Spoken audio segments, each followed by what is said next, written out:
7월 17일 주일 예배 드리도록 하겠습니다. 269장 찬송입니다.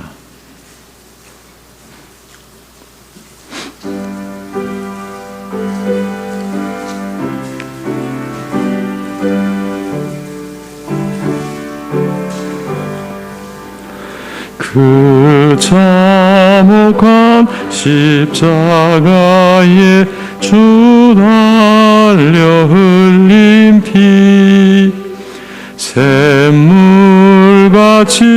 늘흘러서 죄 씻어 주시네. 값없어도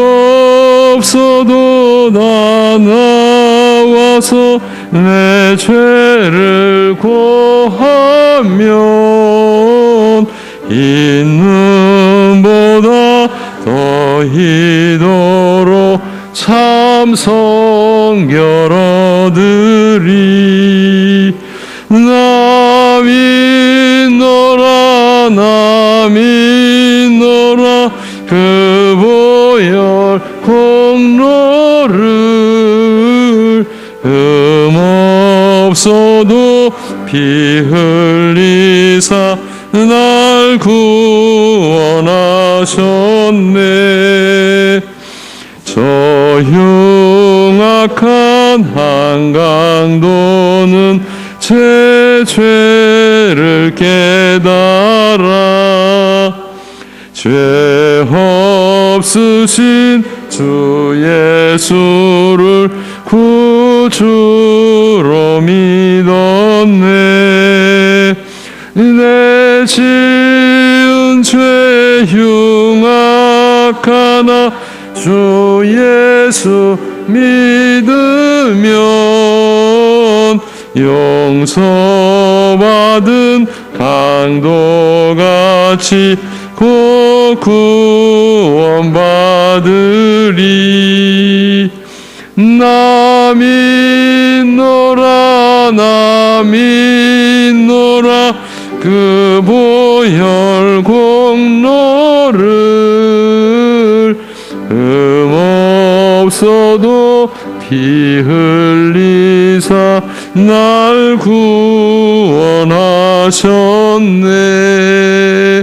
온 백성의 죄 사하신 하나님 어린 양 십자가 지심으로 온 인류 구했네.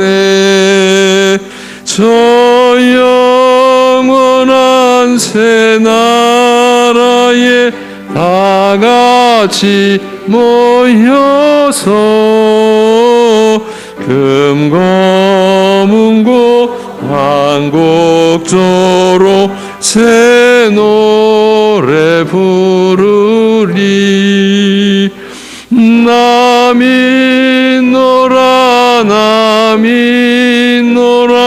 그 보혈 공로를 없어도 피 흘리사 날 구원하셨네.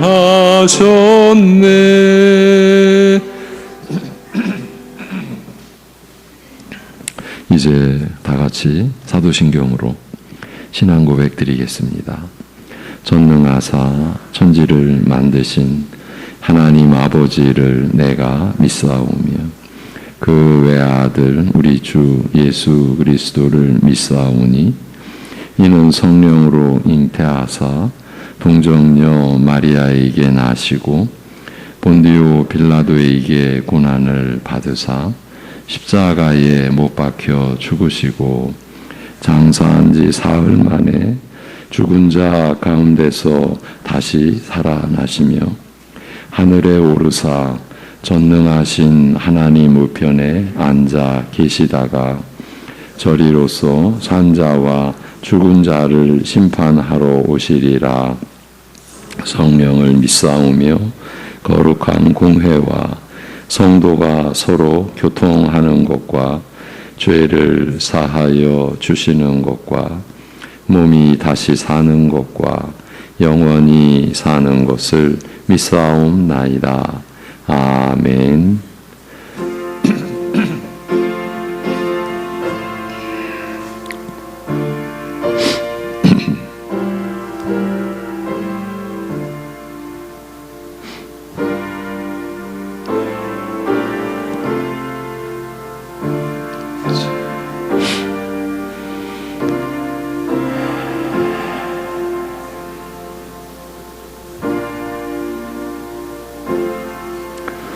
하나님이여, 내 속에 정한 마음을 창조하시고 내 안에 정직한 영을 새롭게 하소서. 나를 주 앞에서 쫓아내지 마시며 주의 성령을 내게서 거두지 마소서. 주의 구원의 즐거움을 내게 회복시켜 주시고 자원하는 심령을 주사 나를 붙드소서. 아멘. 홀로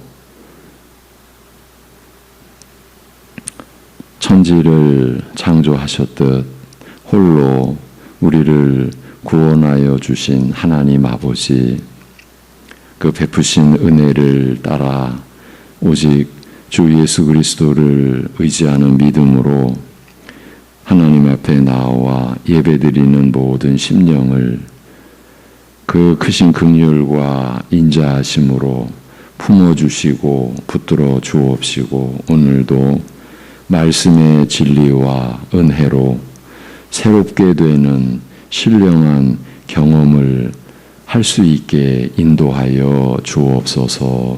예수님의 이름으로 기도합니다. 아멘. 다 같이 일어나셔서 15장 찬송입니다. 15장.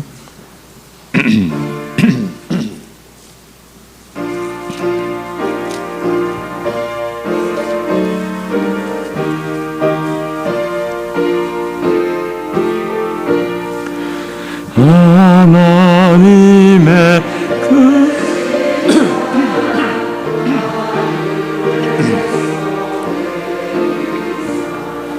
우리 맘에 항상 계셔 온전하게 하소서.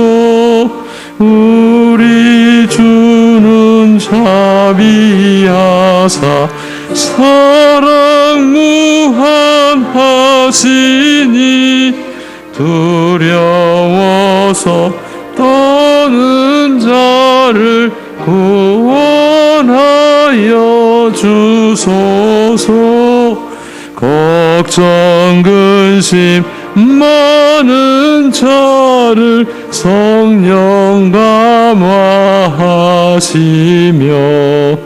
복과 은혜 사랑받아 평안하게 하소서. 처음과 끝이 되신 주님 항상 인도하시소. 마귀 유혹 받는 것을 속히 끊게 하소서. 전능하신 아버지여, 주의 능력 주시고 우리 맘에 임하셔서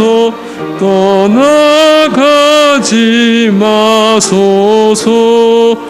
주께 영광 항상 돌려 천사처럼 섬기며 주의 사랑 영영토록 찬송하게 하소서.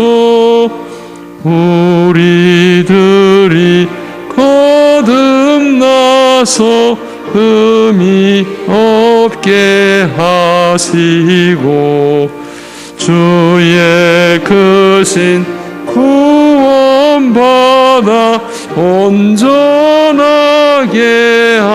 하소서. 영광에서 영광으로 천국까지 이르러 그 신사랑 감격하여 경배하게 하소서. 아멘.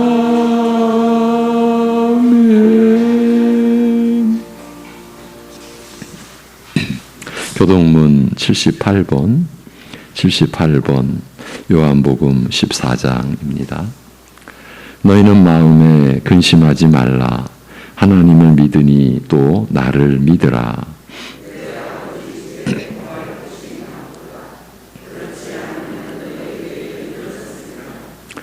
내가 너희를 위하여 거처를 예비하러 가노니 가서 너희를 위하여 거처를 예비하면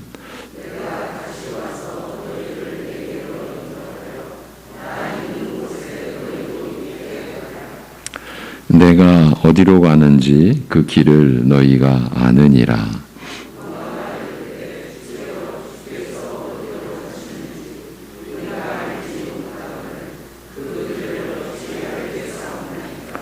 예수께서 이르시되 내가 곧 길이요 진리요 생명이니 나로 말미암지 않고는 아버지께로 올 자가 없느니라.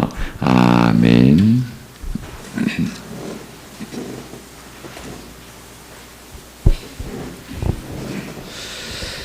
하나님 아버지, 이 땅에서 우리 모두가 처해 있던 비참함을 깨닫지 못하고 그저 이 세상에 정말 이 세상만을 바라보고 또 이 세상에 좀 헛된 소망을 둔 채로 살아가던 정말 이 저희들을 긍휼히 여겨주시고 또 은혜를 베풀어 주시어서 우리를 부르사 참된 소망을 주시고 그 소망을 바라보며 정말 살아갈 수 있도록 나아갈 수 있도록 하여 주심을 감사를 드리옵나이다.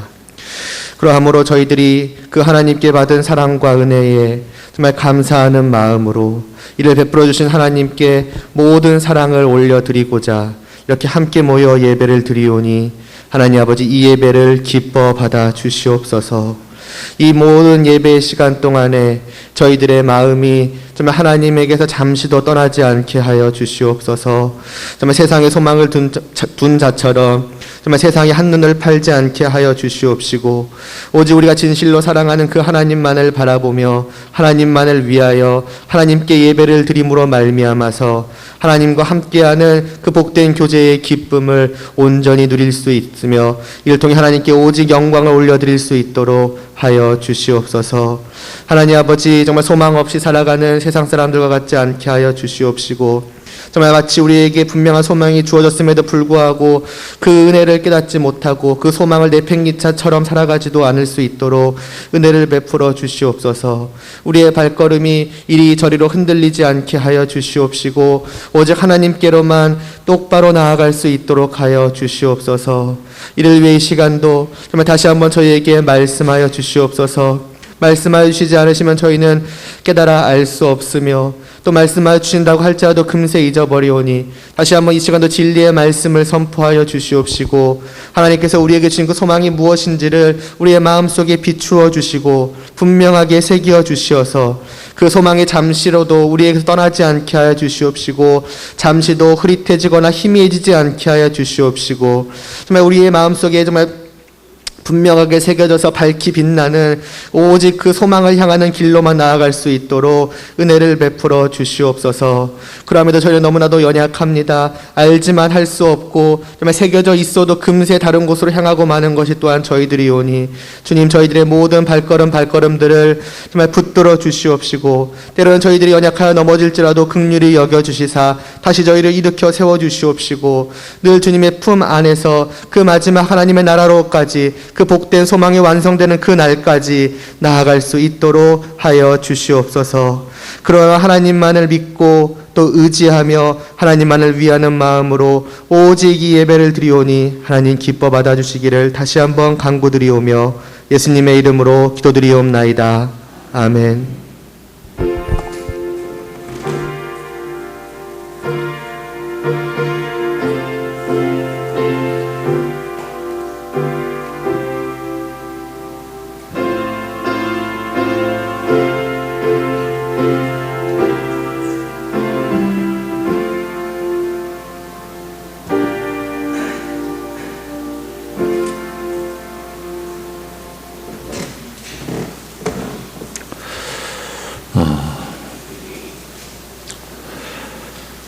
188장 찬송입니다. 188장.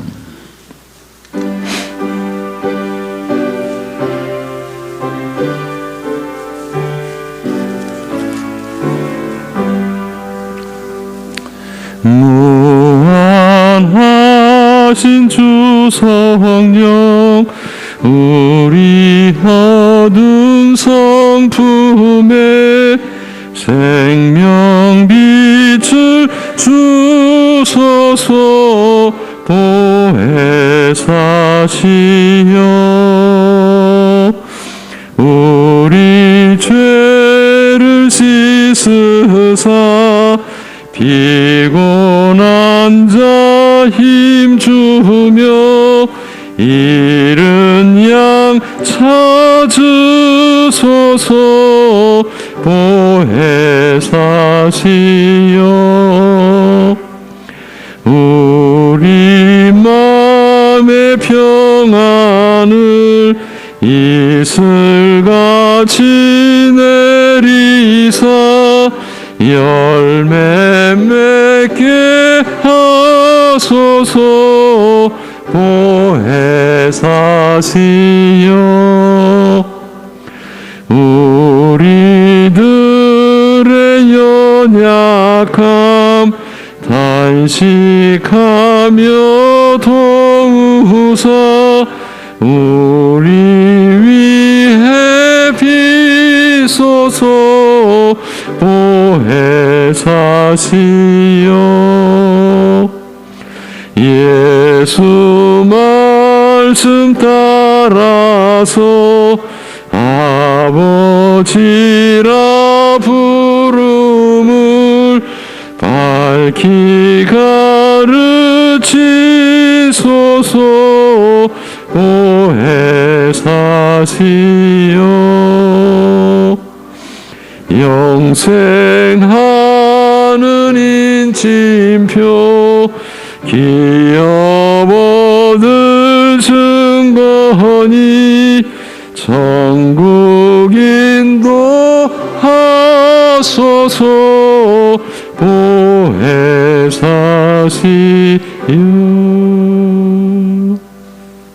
아멘.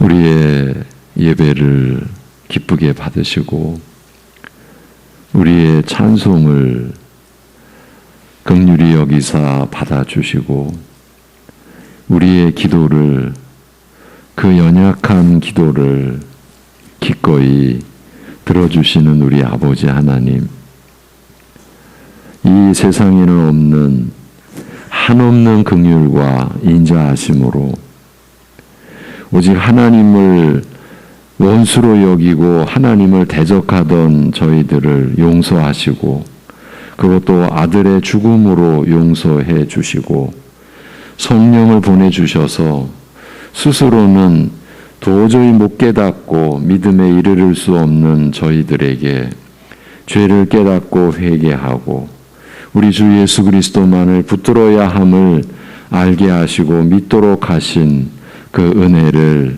감사드립니다. 그러기에 오늘도 하나님을 예배드리며 어려운 중에도 구별된 11조의 예물과 감사의 예물을 주님의 나라를 섬기는 예물을 일용할 양식을 감사하여 드리는 예물을 주일 예물로 올려드리오니 받아 주옵소서. 아버지 하나님, 하나님의 은혜를 갚을 길이 없음을 이제 알아가는 저희들이 힘을 다하여 이제 육신을 위하여 살지 않으려 하고 주님을 위하여 주님의 나라를 위하여 살려고 하는 저희들의 연약한 믿음을 붙들어 주옵시고 때로는 극심한 환난과 고난의 고통 속에서도 하나님이 우리를 버리지 않으시고 떠나지 않으시고 우리를 부끄러워하지 아니하시고 우리와 함께 하시는 그 말씀의 약속을 붙드는 믿음으로 어떤 처지에서도 소망을 잃지 않고 하나님께 모든 것 맡겨드리며 그리하여 주님을 의지하는 믿음으로 맡은 바 감당할 부분을 감당하며 주님을 향해 살아갈 수 있는 우리 모두가 되게 하여 주시옵소서. 그래서 오늘도 말씀하여 주실 때에 성령께서 우리의 마음을 여시고 우리의 귀를 열어 주옵시고 깨닫는 지혜와 말씀의 지식을 우리 모두에게 허락하여 주시옵소서. 우리 육신의 생애가 인생의 전부가 아님을 하나님의 말씀으로 이제 알도록 하셨사오니 새 나라, 그 영원한 하나님 나라에 우리가 이미 상속받기로 약속된 그 사실을 믿고 그 모든 약속이 하나님의 말씀으로 우리에게 주어진 것을 깨닫고, 그래서 오늘도 말씀을 듣는 일에 성령님 안에서 전력을 기울일 수 있도록 은혜를 베풀어 주시옵소서. 예수님의 이름으로 감사하며 기도하옵나이다. 아멘. 베드로전서 1장 3절에서 9절입니다. 베드로전서 1장 3절에서 9절. 우리 주 예수 그리스도의 아버지 하나님을 찬송하리로다. 그의 많으신 긍휼대로 예수 그리스도를 죽은 자 가운데서 부활하게 하심으로 말미암아 우리를 거듭나게 하사 산 소망이 있게 하시며 썩지 않고 더럽지 않고 쇠하지 아니하는 유업을 있게 하시나니 곧 너희를 위하여 하늘에 간직하신 것이라. 너희는 말세에 나타내기로 예비하신 구원을 얻기 위하여 믿음으로 말미암아 하나님의 능력으로 보호하심을 받았느니라. 그러므로 너희가 이제 여러 가지 시험으로 말미암아 잠깐 근심하게 되지 않을 수 없으나 오히려 크게 기뻐하는도다. 너희 믿음의 확실함은 불로 연단하여도 없어질 금보다 더 귀하여 예수 그리스도께서 나타나실 때에 칭찬과 영광과 존귀를 얻게 할 것이니라. 예수를 너희가 보지 못하였으나 사랑하는도다. 이제도 보지 못하나 믿고 말할 수 없는 영광스러운 즐거움으로 기뻐하니 믿음의 결국 곧 영혼의 구원을 받음이라. 아멘. 예. 우리 교육자께서는 이 말씀을 우리가 나누는 중에 좀 온도가 올라가면 에어컨을 가동해 주시고요. 목소리가 좀 불편하죠. 예, 지난 주간 여러분의 기도의 협력 속에 선지동산에 가서 한 주간 강의를 계속해야 했기 때문에 여러분에게 좀 불편함을 끼쳐드립니다. 베드로 사도의 유언과 같은 이 서신은 택함을 입은 자들에게 보내진 것인데 특이하게도 하나님께 선택함을 받은 이들이 이 땅에서는 흩어진 나그네들이라고 불릴 수밖에 없음을 밝히는 것으로 시작됩니다. 그러니까 베드로 사도의 중심에는 사도 본인이나 모든 신자들이 하나님께 택함받은 자들이다. 그 은혜가 사도의 중심이었던 거죠. 그러니까 하나님께 택함을 받은 것으로 인하여 이 세상과는 구별될 수밖에 없다는 것이요. 그러니 온 땅에 흩어져서 나그네처럼 살 수밖에 없다는 것입니다. 신자의 이러한 본질적인 특성을 생각해 보니 예수님의 말씀이 떠오릅니다. 마태복음 8장의 기록인데 한 서기관이 나와 예수께 아뢰되 선생님이요 어디로 가시든지 저는 따르리이다 라고 하자 예수님께서 이렇게 이르셨습니다. 여우도 굴이 있고 공중에 새도 거처가 있으되 인자는 머리 둘 곳이 없다. 예수님은 이 온 세상을 지으신 천하의 주인이신 분이시지 않습니까? 그런데도 이 세상에서는 나는 머리 둘 곳이 없다고 하셨습니다. 그러니 택함을 받은 우리 신자들이 이 세상과 섞일 수 없어서 흩어진 나그네로 산다는 것이 이상할 리가 없는 일 아니겠습니까? 이렇게 우리 신자들이 낯선 땅에 잠시 거주하는 나그네의 처지가 될 수밖에 없는 이유가 우리를 택하여 세상과 구별하신 하나님의 선택 때문임을 밝히고 있는 베드로는 미리 우리를 아시고 구별하사 그리스도의 핏부림으로 죄사함 받게 하시고 성령의 거룩하게 하시는 역사로 말미암아 순종케 하신 은혜가, 즉 우리 믿는 자에게 가장 소중한 구원의 은혜가 신자로 하여금 세상에 속하여 세상과 어울려 살지 못하고 낯선 자가 되어 나그네처럼 살아가게 한다는 점도 알려주었습니다.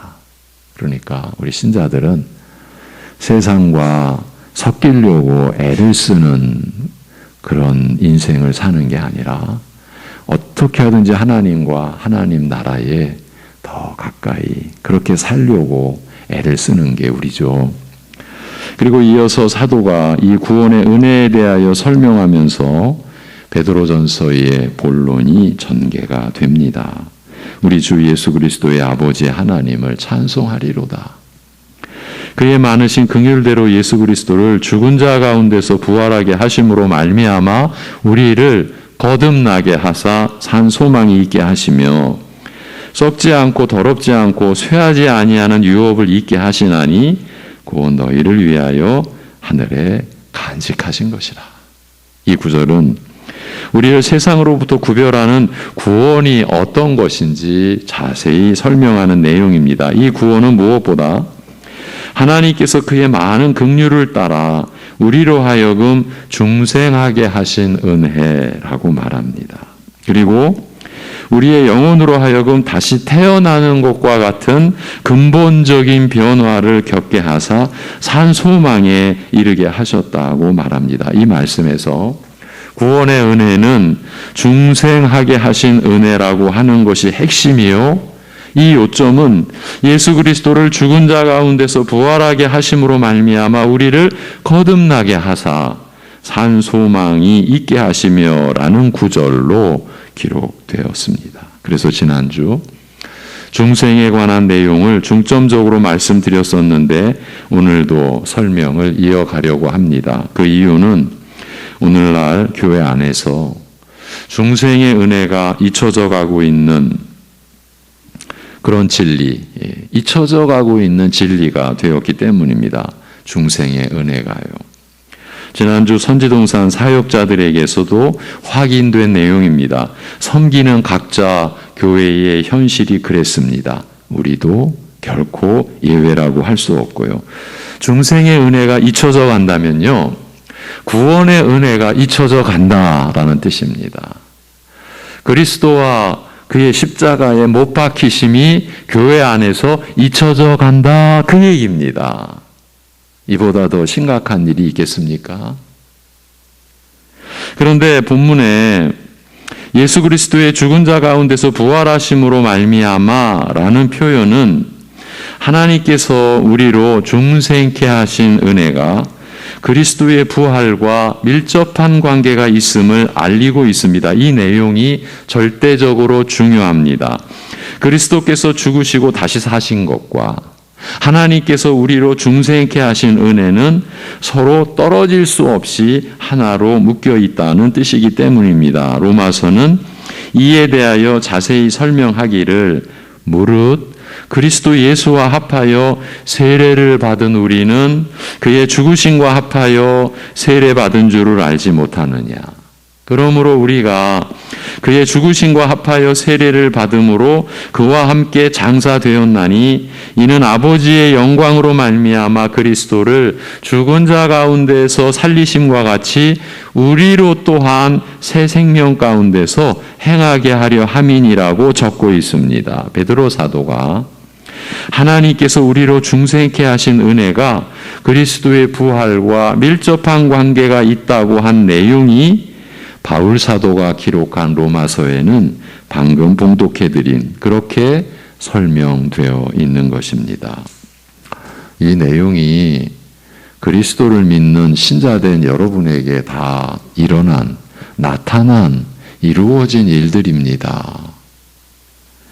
이 로마서에는 그리스도의 죽으심과 부활에 대한 기록과 함께 우리 역시 그리스도와 함께 죽고 또한 하나님께서 그리스도를 살리심과 같이 우리도 새 생명 가운데서 행하게 하시는 은혜가 기록되어 있습니다. 즉 중생의 은혜가 설명되어 있다는 말입니다. 그런데 이 로마서에는 우리가 그리스도 예수의 죽으심과 합하여 세례받은 사실이 함께 기록되어 있다라는 점이 특별해도 너무 특별한 것입니다. 그래서 지난주에 세례에 대하여 정확하게는 그리스도께서 성령으로 베푸시는 세례에 대하여 말씀드렸던 것입니다. 그리스도께서 성령으로 베푸시는 세례를 통해서 우리가 중생의 은혜를 입는 것이라고 말입니다. 베드로 사도의 기록을 보면 이것이 바로 구원의 은혜라고 한 것이고요. 그러니까 우리 믿는 자들이 하나님의 은혜로 구원받았다고 하는 고백은 그리스도께서 성령으로 베푸시는 세례를 통해서 중생의 은혜를 입었다는 신앙 고백과 같은 것입니다. 줄여서 구원받았다는 것은 중생의 은혜를 받았다는 말입니다. 한마디로 구원받았다고 하면 거듭났다는 뜻입니다. 이것이 우리 신자들에게 일어난 일입니다. 오직 그리스도를 믿음으로 우리는 구원받았고 또한 우리는 거듭난 것입니다. 이 다른 표현들이 하나의 실체를 가리키는 것이고 한 가지 사실을 뜻하는 것입니다. 그러면 이 구원의 은혜에 관한 베드로 사도의 설명을 다시 들어보십시오. 하나님 아버지께서 그의 많으신 긍휼대로 예수 그리스도를 죽은 자 가운데서 부활하게 하심으로 말미암아 우리를 거듭나게 하사 산 소망이 있게 하셨습니다. 이것이 우리가 받은 구원에 대한 베드로 사도의 설명입니다. 이 구원은 무엇보다 하나님께서 그의 많은 긍휼을 따라 우리로 하여금 중생하게 하신 은혜라고 설명합니다.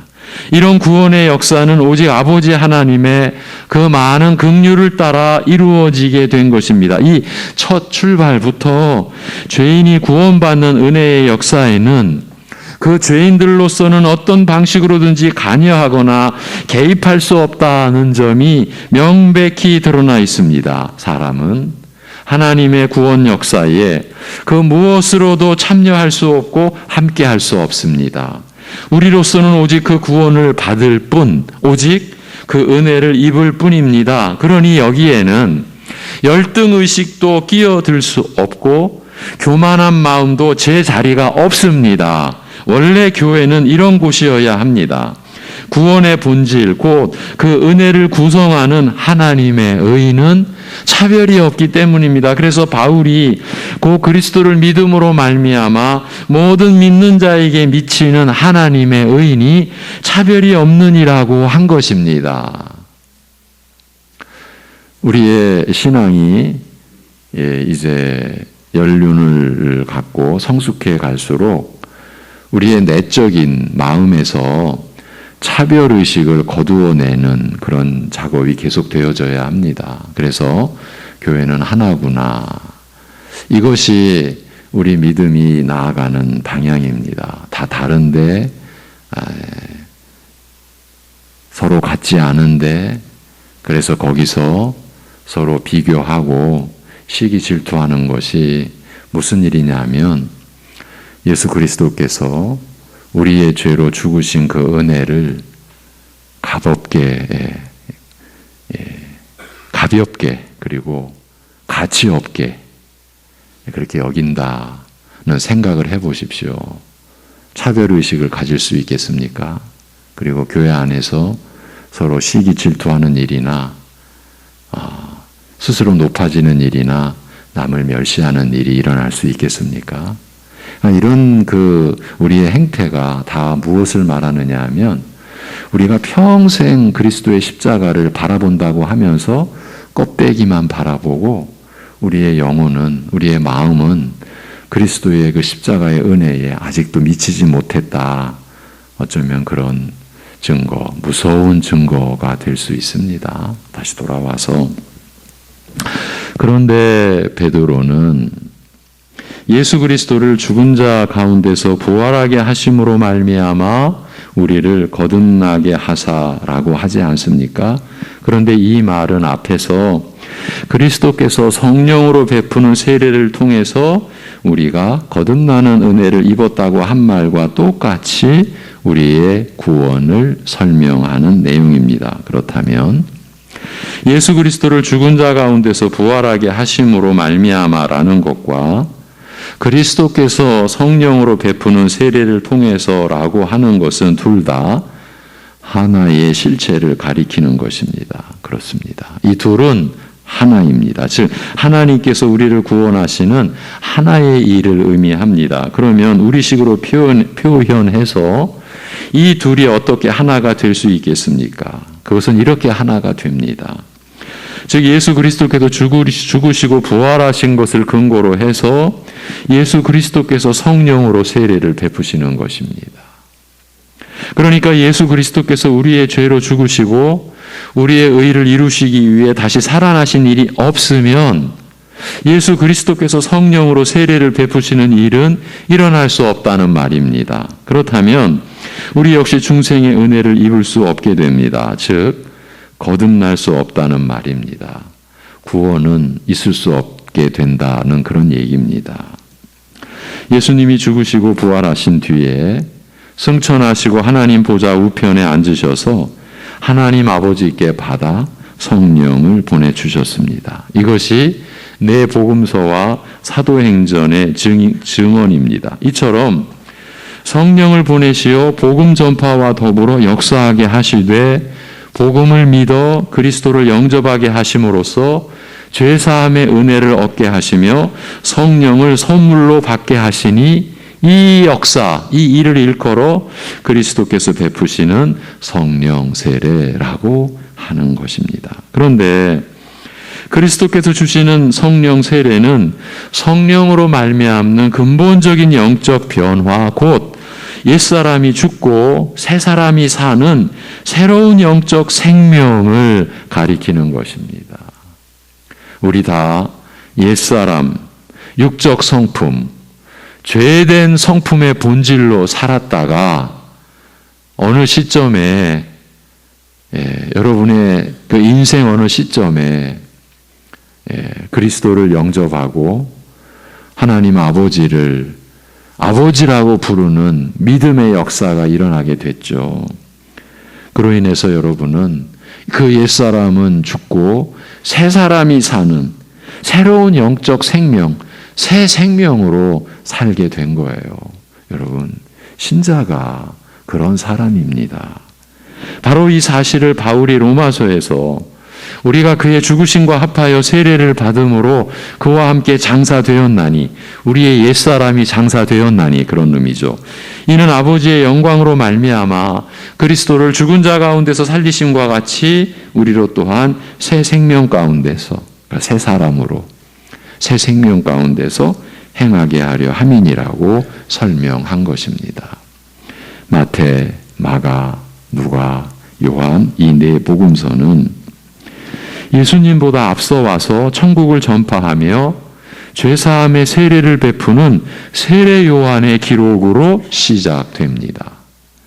광야에서 하나님에 의해 준비되던 세례 요한이 오랜 기다림 끝에 이스라엘 앞에 나타나 죄사함을 얻게 하는 회개의 세례를 선포하였습니다. 자신의 죄를 고백하는 자에게 죄사함의 은혜의 표시로서 물로 세례를 주었습니다. 예수님 오시기에 앞서 이스라엘 전체에 엄청난 일이, 이 엄청난 사건이 벌어진 것이에요. 그러나 세례 요한은 그가 메시아인가, 그가 그리스도인가 라고 묻는 질문에 답하면서 그가 주는 물 세례는 앞으로 오시는 메시아의 성령 세례, 곧 그가 성령으로 주실 진정한 영적 세례를 가리켜 증거할 뿐이라고 하였습니다.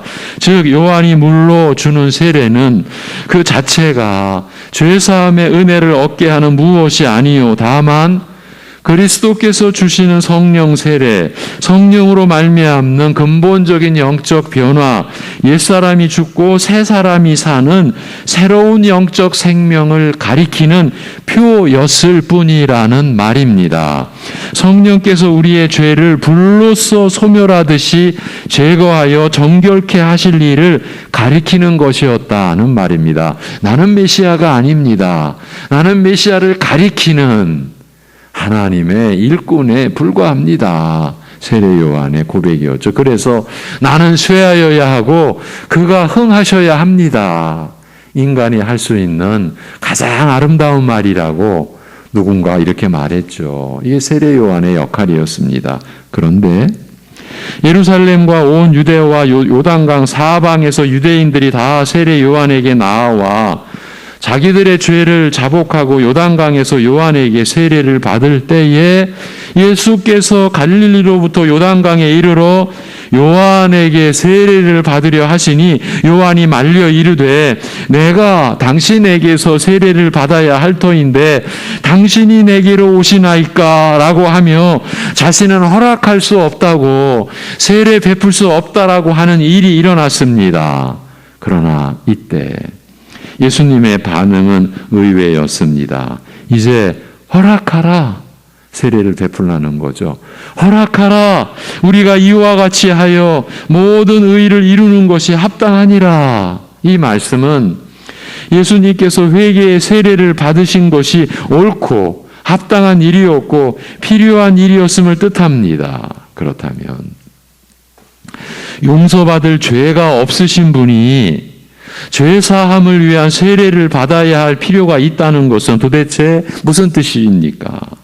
그러나 예수 그리스도께서 자기 백성 이스라엘의 모든 죄를 대신 지심으로써 죄 사함의 은혜의 근거를 마련하셨다는 관점에서 바라볼 때 이 어려운 점이 이해될 수 있습니다. 즉 죄인들과 연합하시기 위해 죄 사함을 위한 세례를 받으셨다고 볼 수 있는 것입니다. 그래서 세례는 연합되는 것이라는 말씀을 많이 드렸었죠. 죄인들과 연합하시기 위해 죄 없으신 분이 죄 사함을 위한 세례를 받으신 것입니다.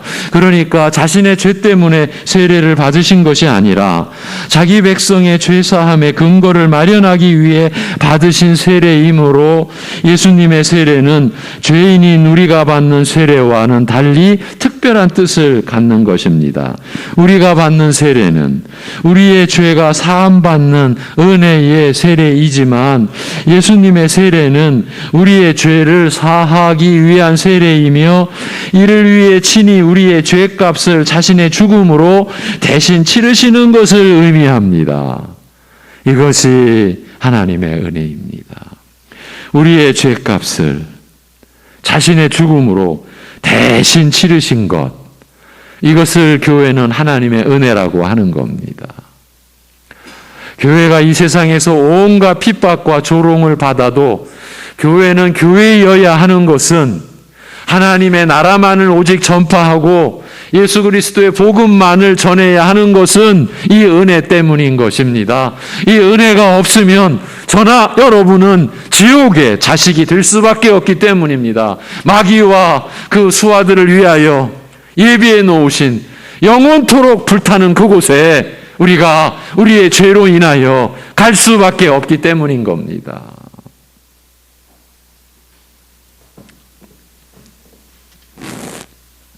그래서 예수님께서 그의 십자가를 가리켜 나의 받을 세례라고 말씀하신 것입니다. 예수님께서는 온 이스라엘을 대신하여 그들의 모든 죄를 짊어지시고 그들과 연합하여 죽으심으로써 그들의 죄값을 치르신 것입니다. 믿음으로 그리스도께 연합한 자들은 이러한 그리스도의 세례에 참여하여 그와 함께 죽었으며 이로써 그의 죄값을 치른 것이라 할 수 있는 것입니다.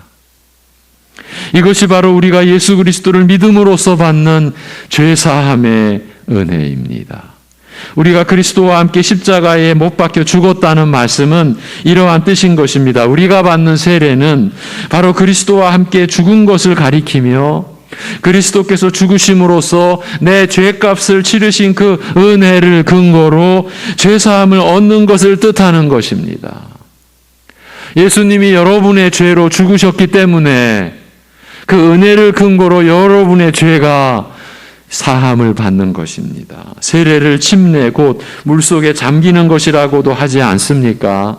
물속에 잠김으로써 죄된 나의 옛사람이 죽고 죄가 처리되며 물에서 일어섬으로써 죄값을 치른 의인의 신분으로 죄 씻음 받은 정결한 자로 다시 태어나는 것입니다. 세례 요한에게서 세례를 받으시고 예수님께서 물에서 올라오실 때에 성령께서 비둘기의 형태로 예수님 위에 임하셨습니다. 이것은 단순히 죄사함의 은혜를 입은 신자에게 성령께서 임하사 그와 영원토록 함께 거하시며 그로 하여금 거룩하게 살게 하시며 믿는 자에게 생명의 능력이 되실 것을 가리킨 것은 아닙니다. 왜냐하면 예수님께서는 성령으로 영적 세례를 받는 신자의 경우와는 달리 성령으로 신령한 세례를 베푸시는 분이시기 때문입니다. 예수님의 세례가 신자의 세례와 밀접한 관련이 있고 그 근거가 되듯이 세례받을 때에 예수님께 성령이 임하신 일도 비슷한 의미를 갖습니다. 예수님에게 성령께서 임하신 것이 신자가 받는 성령 세례와 밀접한 관련이 있고 그 근거가 되지만 이 일은 어디까지나 예수님께서 성령으로 세례를 베푸시는 분임을 나타내는 것입니다. 말하자면 예수님께서 그의 죽음의 세례를 받으신 후, 그러니까 우리의 죄로 죽으신 후, 그것을 죽음의 세례를 받으신 후 부활 승천하셔서 아버지로부터 보혜사 성령을 받아 보내실 것을 미리 예시하는 것이었습니다. 이처럼 성령을 보내어 복음 전파와 더불어 역사하게 하시되 복음을 믿어 영접하게 하심으로써 죄사함의 은혜를 얻게 하시며 성령을 선물로 받게 하시는 일, 곧 성령 세례 베푸시는 일을 행하실 것을 나타낸 것입니다. 여러분이 죄성으로의 그 죄의 본성으로의 육적 성품을 가진 그저 옛사람으로 살던 그때 하나님의 살아계심과 예수 그리스도의 구주되심을 믿게 되고 자신의 죄를 깨닫게 되고 하는 일은 모두가 그리스도께서 여러분에게 성령을 보내주심으로 그 성령께서 여러분에게 임하사 일하신 결과 나타내신 일의 열매인 거예요. 모든 게 성령의 역사예요. 그래서 로마서 8장에 우리는 빚진 자다. 누구에게 빚진 자냐? 성령께 빚진 자로 살아가는 거예요. 스스로 깨닫는 자가 없어요. 말씀의 일꾼 중에 내가 깨달았다. 여러분, 귀를 닫으셔야 돼요. 거기는 교회가 아니라 사탄의 자리예요. 제가 이 자리에서 제가 깨달았습니다라고 말하면 제가 지금 사탄의 자식으로 여러분을 마귀의 지옥으로 끌어가는 그러한 마귀의 일꾼인 분인 거예요. 어느 누구도 자기가 깨닫는 자 없어요. 그래서 교회 안에서는 교만이 성립이 안 되는 거예요. 누가 더 높으냐가 이 질문 자체가 성립이 안 되는 거예요. 예. 지난해 수개월 동안 교회 안에서는 누가 높으냐라는 질문이 나와서는 안 된다. 왜? 우리는 틈만 나면 누가 높지? 틈만 나면 누가 잘났지? 예. 이렇게 살아왔고 우리가 믿음을 벗어나면 그 짓하며 살고 있으니까 그 3개월 그 한 주제 가지고 말씀을 나눴죠. 왜? 우리가 믿음을 갖는 것은 오직 하나님의 역사입니다. 성령께서 여러분에게 임하시고 성령께서 여러분의 마음을 거룩하게 하심으로 믿음을 받게 된 것이니까요. 우리의 구원자 되신 예수님께서는 그를 믿는 자에게 죄사함의 은혜를 베푸시며 성령으로 하여금 그와 영원토록 함께 계시게 하사 여러분의 심령과 생활에서 죄악을 제거하시며 거룩하게 하시는 것이에요. 이와 같이 성령 세례는 성령으로 세례를 주어 영적으로 새로이 중생케 하시는 그리스도의 사역인 것이며, 그리하여 중생은 그리스도의 십자가로 말미암아 우리 옛사람이 죽고 그의 부활로 말미암아 우리가 성령으로 살아가는 새 생명을 가리키는 것입니다. 그러기에 우리가 성령으로 사는 이 새 생명의 본질은 죄에 대하여 죽고 하나님을 향하여 사는 생명인 것입니다. 이 생명의 본질이 그렇다는 말입니다. 그리스도께서 주시는 성령 세례, 성령으로 말미암는 근본적인 영적 변화, 옛사람이 죽고 새 사람이 사는 이 새로운 영적 생명에 대하여 바울은 로마서에서 이렇게 기록해 놓았습니다. 이렇게 설명합니다. 성령 안에서 들어보시기 바랍니다. 우리가 알거니와 우리의 옛사람이 예수와 함께 십자가에 못 박힌 것은 죄의 몸이 죽어 다시는 우리가 죄에게 종노릇하지 아니하려 함이니, 이는 죽은 자가 죄에서 벗어나 의롭다 하심을 얻었음이라. 만일 우리가 그리스도와 함께 죽었으면 또한 그와 함께 살 줄을 믿노니, 이는 그리스도께서 죽은 자 가운데서 살아나셨음에 다시 죽지 아니하시고 사망이 다시 그를 주장하지 못할 줄을 알미로라.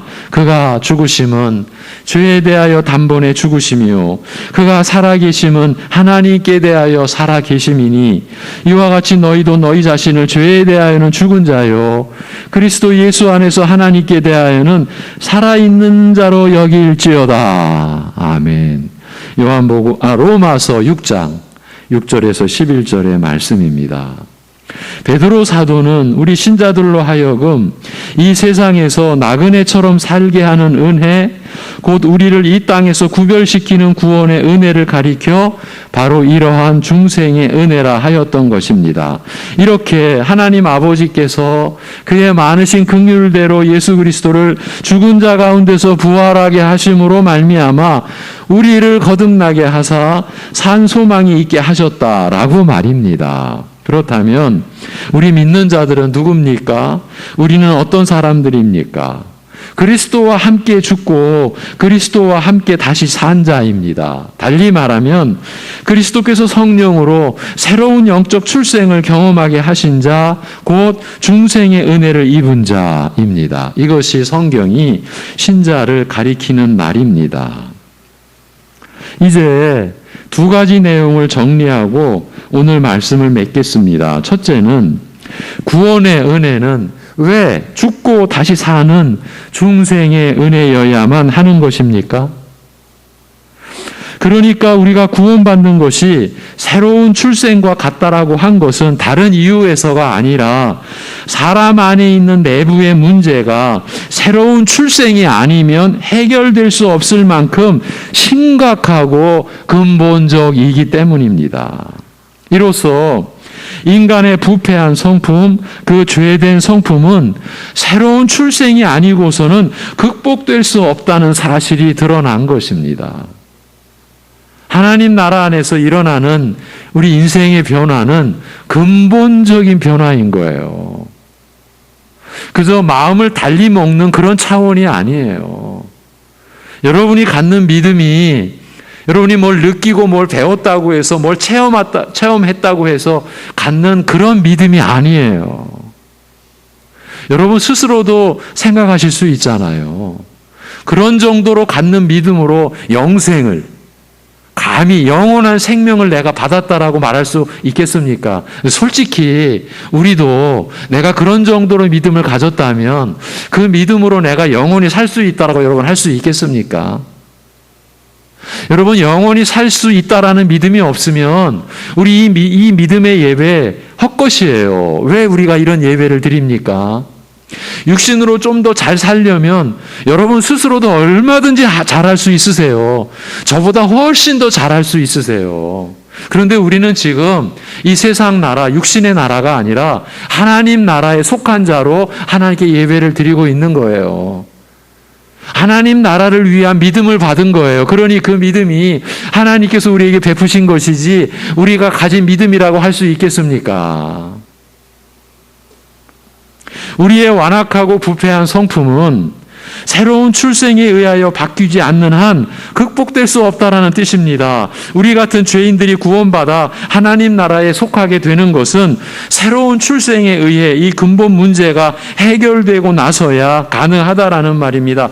다시 말하면 이 새로운 출생은 인간이 안고 있는 가장 근본적인 문제, 그 내부의 심각한 영적 문제와 깊은 관계가 있다라는 뜻입니다. 한마디로 우리가 받은 구원, 그 중생의 은혜는 인간이나 이 세상이 감당할 일이 아닌 것입니다. 사람은 이 일에서만큼은 어떤 면에서도 협력할 수 없고 어떤 식으로도 개입할 수 없습니다. 거듭나고 죄사함 받는 일에서 이 세상이나 사람이 관여할 수 있는 일은 없습니다. 사람은 단지 하나님의 긍휼하심을 받고 그 은혜를 거저 입을 뿐입니다. 그래서 바울이 그런즉 자랑할 때가 어디냐, 있을 수가 없느니라. 무슨 법으로냐, 행위로냐, 아니라 오직 믿음의 법으로니라고 한 것입니다. 여러분, 말씀의 사역자라고 해서 여러분을 구원시키는 게 아닙니다. 그런 말 하면 그건 너무 무서운 말인 거예요. 여러분의 거듭남을 말씀의 사역자라고 해서 뭘 할 수 있겠습니까? 죽고 다시 사는 것인데, 옛사람이 죽고 새 사람으로 다시 사는 일을 사람이 어찌 할 수 있겠습니까? 여러분이 육신으로 태어나는 육적 출생도, 부모에게서 태어나는 육적 출생도 부모가 한 일입니까? 하나님께서 창조의 질서 속에, 창조의 능력 속에 그런 출생이 이루어지도록 하나님이 하신 일 아닙니까? 그런데 영원히 사는 영적 출생에 사람이 뭘 하겠습니까?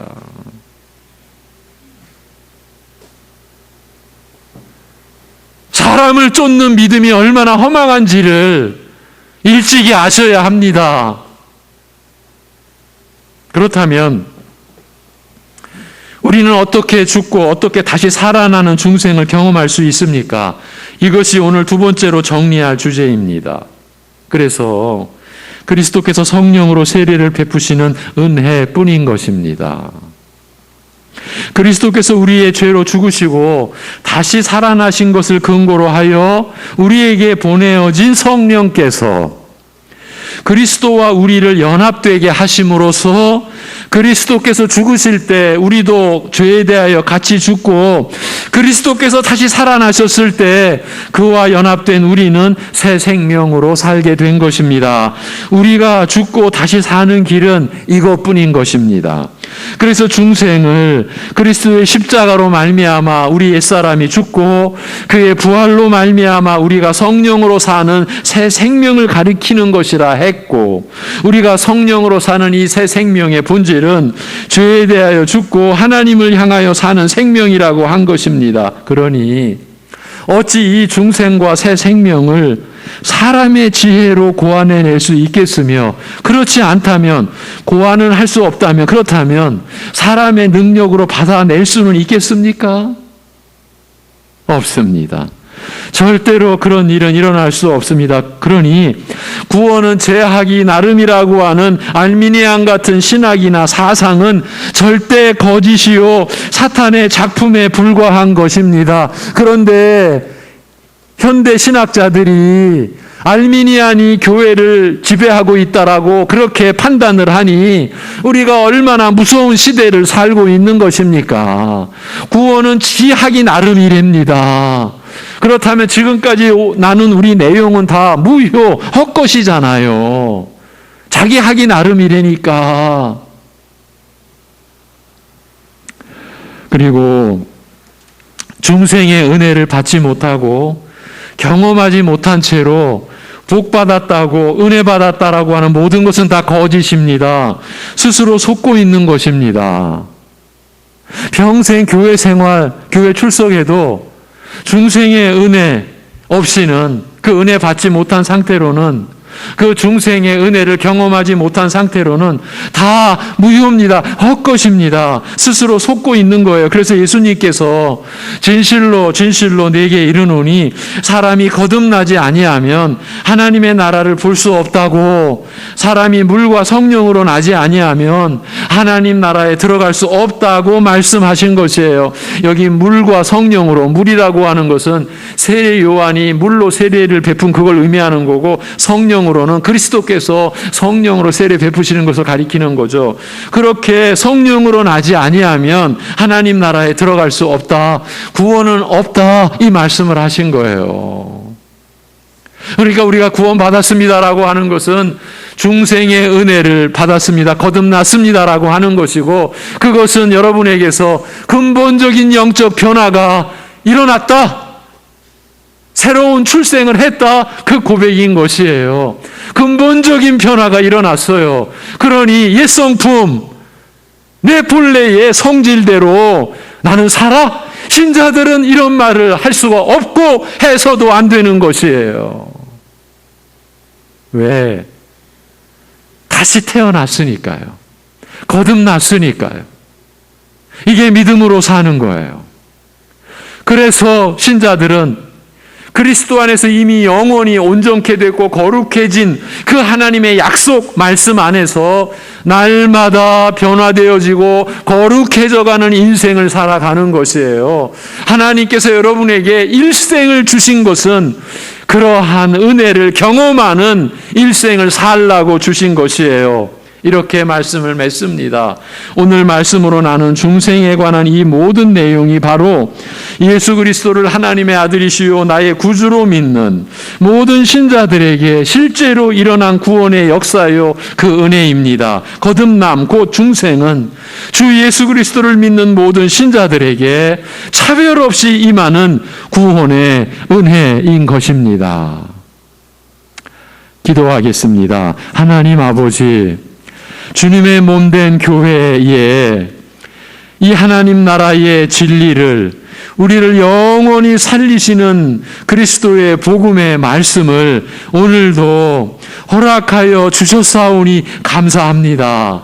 이 말씀이 허락되었사오니 이 말씀이 증거되어지는 그 속에 성령께서 역사하셔서 이 말씀을 받는 심령들 가운데 중생의 은혜가 이미 임한 심령들에게는 하나님의 그 은혜로 인한 기쁨이, 아직 중생의 은혜를 경험하지 못한 이들에게는 중생의 역사가 일어나는, 성령의 거듭나게 하시는 역사가 일어나도록 하여 주시옵소서.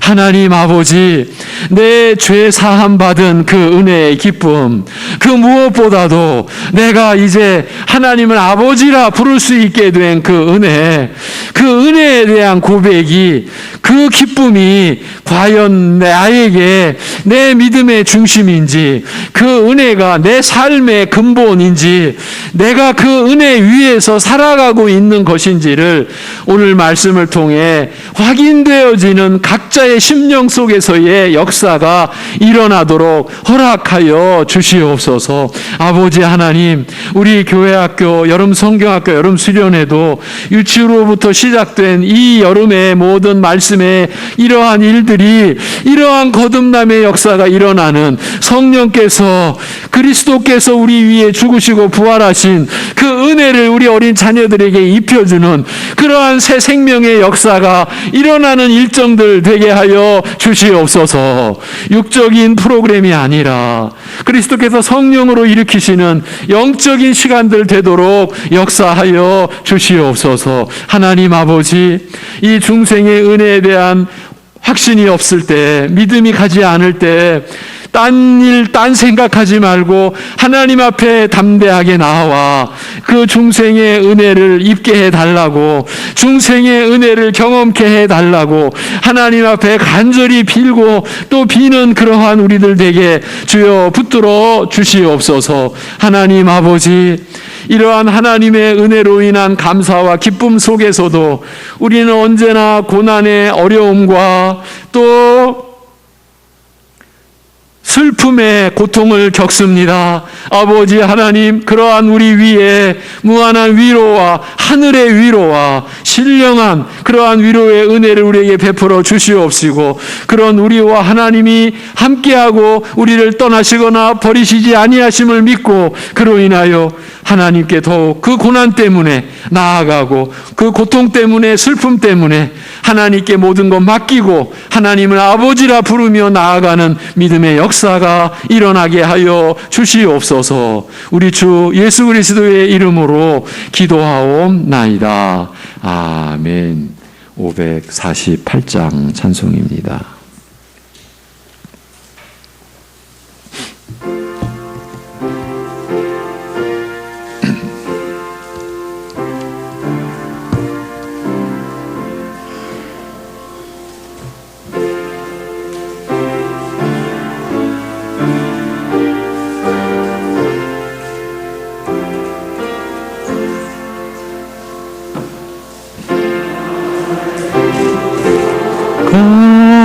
가신 주께 엎드려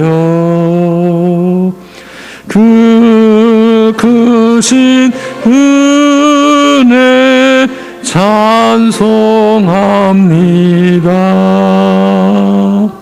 내 연약함을 긍휼히 보사 근심과 걱정 맡아 주소서. 자비와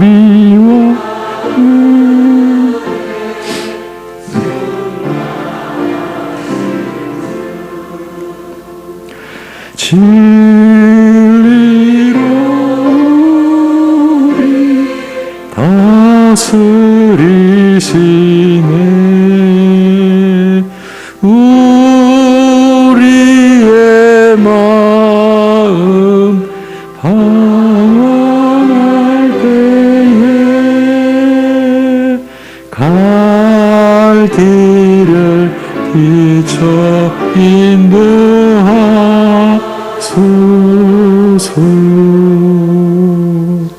주님은 우리 생명이시며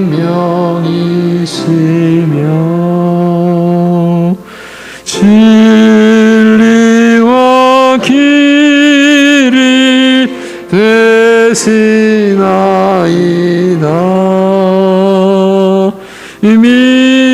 믿음과 소망 항상 주시사 섬기며 봉사하게 하소서. 주님의 사랑 한량 없으니 나 같은 죄인 주 안에 살고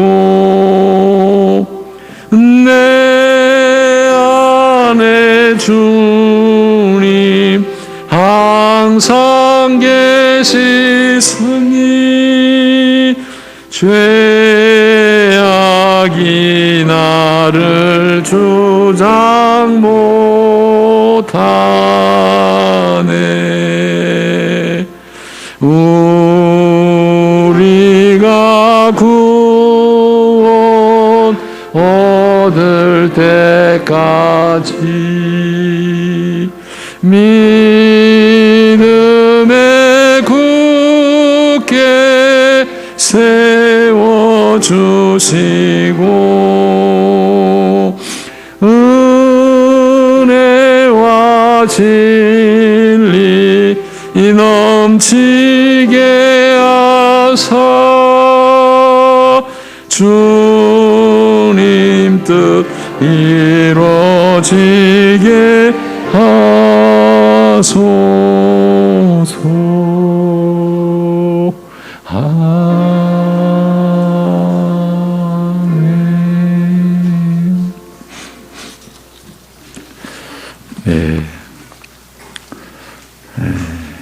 주 말씀도 본문이 똑같고 제목도 똑같습니다.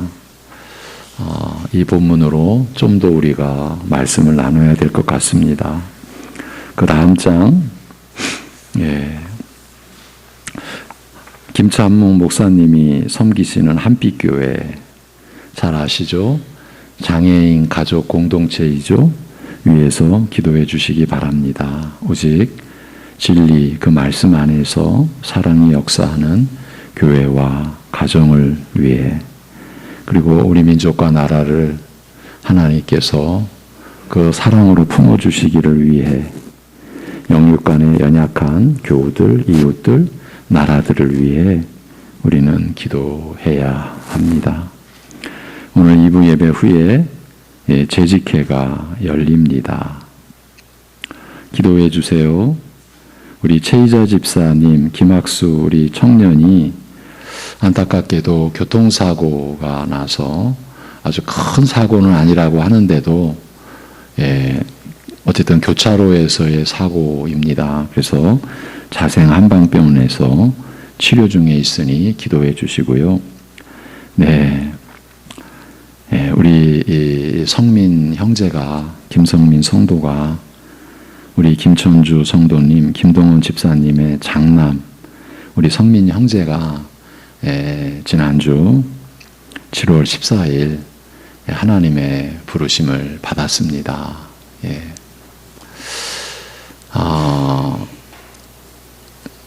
여러분에게 양해를 구하고 우리 성민 형제의 이 소청과 관련해서 말씀을 좀 드리려고 합니다. 성민 형제는 18년 전 고등학교를 졸업하고 대학을 지나가는 그 시점에 희귀 질환을 갑작스럽게 받고 중환자실에 들어가면서 근 18년 넘는 그런 질고의 삶을 살게 되었습니다. 가족의 어려움은 얼마나 컸겠습니까? 그런 가운데서 같은 희귀 질환으로 치료하던 형제들이 한 분 한 분 성민 형제의 곁을 떠나고, 어떤 분은 그렇게 치료되지 않는 것을 보고 스스로 목숨을 끊는 그런 형제들을 보면서 성민이는 그 병원에서 연구 대상이라고 여길 만큼 이제 생존이 지속이 되었죠. 그러면서 성민이는 많은 분들과, 그리고 형제들과, 그리고 우리 사역자들과도 말로, 통화로, 문자로 자신이 어떻게 이겨내는지를 알렸습니다. 그래서 사실 성민이는 얼굴도 모르는 많은 분들이 성민이를 압니다. 왜? 제가 나가서 교회를, 믿음을 가르치거나 때로는 설교할 때 그 믿음의 본으로 저는 우리 교회의 성민 형제를 전했기 때문에, 선지동산의 가족들도 마찬가지입니다. 월요일 가족과 함께 있다가 갑작스럽게 의식을 잃게 된 성민이 이제 상황이 어려운 거를 교회에 수요일 날 가족들께서 알리셨습니다. 그러니까 화요일 날 저는 성민이가 중환자실에 있는지를 몰랐죠. 이미 의식이 없고 생명의 작용이 멈춘 상태라는 것도 몰랐죠. 근데 그런 상황에서 선지동산의 그 가족들, 여러분 아시죠? 북한 교회를 섬기는, 그야말로 그분들 역시 목숨을 걸고 선교하는 분들이죠. 그분들과 함께 하나님의 말씀을 나누면서 고난 중에서도 믿음을 잃지 않는 것, 믿음을 의심해야 할 만한 상황에서도 의심하지 않고 믿음을 지키는 것, 그것이 하나님께 영광을 돌리는 것이다. 이 구절을 나누면서 그들도 알고 나도 아는 성민이 형제 얘기를 꺼내는데 다 우는 거예요. 저는 그때 그 울음이 무슨 의미인지 몰랐죠.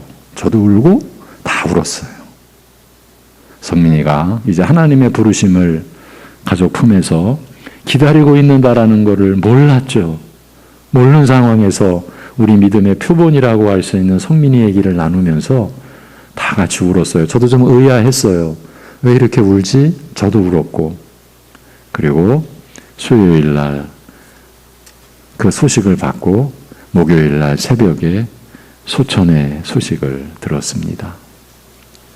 여러분, 가족의 아픔이야, 그 18년 동안 함께했던 그 고통이야 우리가 어찌 헤아릴 수 있겠습니까? 우리 유족들을 오늘 함께하고 계십니다. 우리 김천주 형제님도, 김동원 집사님도, 우리 또 동생 시안이 그 가정을 여러분 위로해 주시고요. 제가 오늘은 전화기를 가져왔습니다. 그러니까 하나님께서 그의 육신의 의식을 불러가시기 3일 전이죠. 토요일. 이틀 전이군요. 토요일. 그는 이렇게 마지막 이 목사와의 마지막 교통이죠. 전 아직도 연애도 해보고 결혼도 해갔고 이쁜 딸 하나 낳아갔고 알콩달콩 살고 싶다는 욕심이 참 많습니다만요. 이 땅에서 결혼은커녕 연애 한번 못 해봐도 주일날 교회 가서 주님께 예배드리는 축복만은 더 이상 단 한 주도 빠지지 않고 매주 누리고 싶습니다. 이 축복을 누리는 것만으로도 충분히 기쁘고 감사하고 행복하니 이것으로 족합니다. 이 문자가 우리 성민 형제가 육신의 생애를 사는 동안 교회에 말씀의 종에게 마지막으로 전하는 그의 신앙 고백인지 우리는 몰랐죠. 아마 성민 형제도 몰랐을 겁니다. 오직 주일 예배 드리는 그것만으로, 주일 예배를 사모하는 것만으로 충분히 기쁘고 감사하고 행복하니 이것으로 족합니다.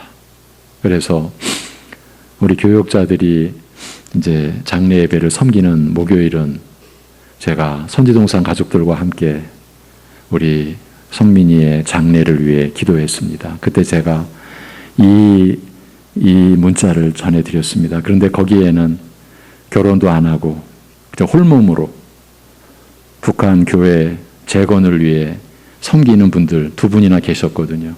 그 중에 한 분은 저 중국 땅 길림성 평균 기온 영하 25도 그곳에서 몇 년을 그 북향민들 말씀으로 전하느라고 온몸이, 여자분인데 온몸이 냉기로, 그냥 얼음이에요. 몸이 얼음. 그런 분도 거기 계셨죠. 우리 성민이가 나 연애 한 번 못하고 결혼 한 번 못하고, 그분들도 그런 처지거든요. 같이 울었던 거죠. 그러면서 그분들이 제가 요청한 것도 아닌데 거기 원장 목사님이 함께 합심하여 기도하는데 우리 가족들 위로해 주시기를 빌고, 우리 송내중앙교회가 성민이의 그 순전한 믿음을 이어갈 수 있게 기도하는데 제 마음이 너무 감사했고, 우리 성민 형제 외롭지 않고 이렇게 함께하는 믿음의 가족들이 있다라고 하는 것에 대해서 성민이가 살아있는 동안에도 은혜 받았고, 저는 항상 성민이를 향해서 마음의 고개를 숙였거든요. 그가 보낸 문자들, 어떤 상황에서도 하나님 바라보고, 자기 때문에 고통당하는 가족이 염려하고, 자기 때문에 여러 가지로 어려운 우리 교회 생각하고 하는 그 성민이의 이 책 한 권을 쓸 만큼 그 많은 그의 신앙 고백, 저는 그걸 받을 때마다 제가 별로 위로할 말이 없어요. 그냥 그래 성민아, 고작 그 정도. 그래 성민아, 그래도 나중에는 들어주셔서 고맙습니다. 바쁘신데 함께 읽어주셔서 감사합니다. 저는 그저 한 일이 없어요. 그저 고개를 숙였을 뿐이에요.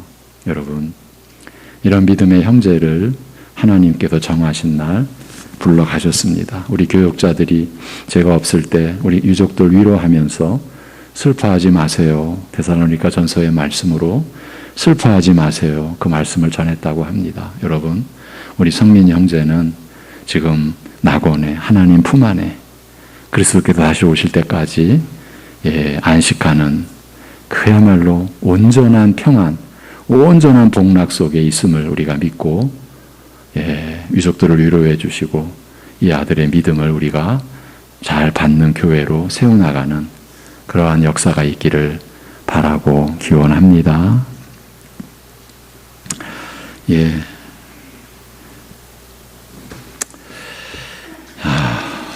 우리 묵상 구절 함께 읽고 제가 축도함으로 예배를 마치겠습니다. 잠언 26장 18절 19절입니다. 잠언 26장 18절 19절 시작. 횃불을 던지며 화살을 쏘아서 사람을 죽이는 미친 사람이 있나니 자기의 이웃을 속이고 말하기를 내가 희롱하였노라 하는 자도 그러하니라. 아멘.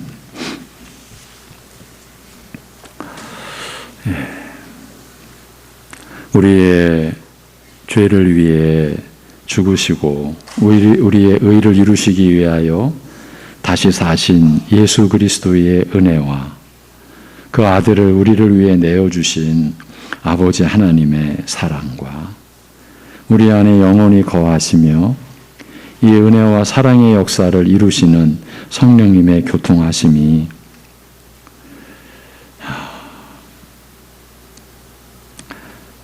영원한 죄악으로 인한 심판의 그 저주만을 감당해야 할 우리를 위해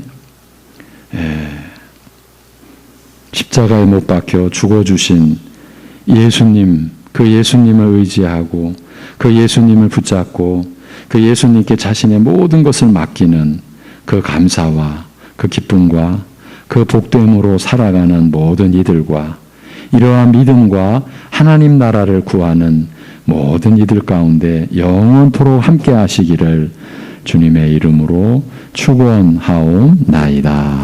아멘.